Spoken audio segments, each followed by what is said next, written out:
Hi hello welcome to sauce TV. నేను మీ Supriya. Reels ఈ పేరు వినని వారు అంటూ ఉండరు, చేయని వారు అంటూ ఉంటారు. ఈ మధ్య కాలంలో ఈ రీల్స్ హల్చల్ చేస్తూ ఉన్నాయి. ఇంతకు ముందు సెల్ఫీ వీడియోల ద్వారా చాలా ప్రమాదాలకు గురైన విషయం మనకు తెలిసిందే. చాలా మంది సెల్ఫీస్ తీసుకుంటూ చనిపోయిన వారు ఉన్నారు. అదేవిధంగా ఈ మధ్య కాలంలో రీల్స్ కూడా అలాగే ప్రాణాంతకంగా మారుతున్నాయి. రీల్స్ చేసేటప్పుడు ఎక్కడ చేస్తున్నాము, ఏ ప్లేసెస్ చేస్తున్నాము, ఎక్కడ ఉన్నాము అనే ఆలోచన లేకుండా ఎక్కడైనా చేసేస్తున్నారు. అది బస్ స్టేషన్ కావచ్చు, రైల్వే స్టేషన్ కావచ్చు, లేదా ఎయిర్పోర్ట్ కూడా అయి ఉండొచ్చు. ఈ విధంగా ఎక్కడైనా ఏ ప్లేస్ అయినా ఏకంగా సముద్రాల దగ్గర అయినా చేసేలాగా ఉన్నారు రీల్స్. ఈ విధంగా చాలా ప్రమాదాలకు గురవుతూ ఉన్నారు యువత. తాము ఏం చేస్తున్నారో వారికి అర్థం కావటం లేదు. ఇక బహిరంగ ప్రదేశాల్లో చేస్తూ చాలా చూపులు వీరిపై పడేలాగా చేస్తున్నారు. దీనివల్ల చాలా వరకు ఇబ్బందులు ఎదురవుతున్నాయి.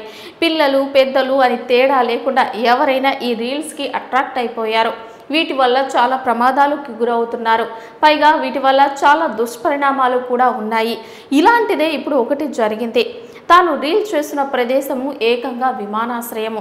అక్కడ ఆ అమ్మాయి ఏ విధంగా చేస్తుందంటే తాను ఎక్కడున్నానన్న సంగతి మర్చిపోయి రీల్ చేయడం స్టార్ట్ చేసింది. ఇలాంటి ప్రదేశాల్లో చాలా ప్రమాదకరం. మనం కూడా ఆలోచించాలి కదా. ఏది చేసినా మంచిగానే చేయాలి. దానివల్ల ఉపయోగం ఉందా, నష్టం ఉందా అని కూడా ఆలోచించాలి. ఒక్క క్షణం ఇలా ఆలోచించినట్లయితే ఇలాంటి ప్రమాదాలు జరగవు. ప్రతిదీ అవసరమే, కానీ దాన్ని ఎంత మేర ఉపయోగించాలి అనేది మనం తెలుసుకోవాలి.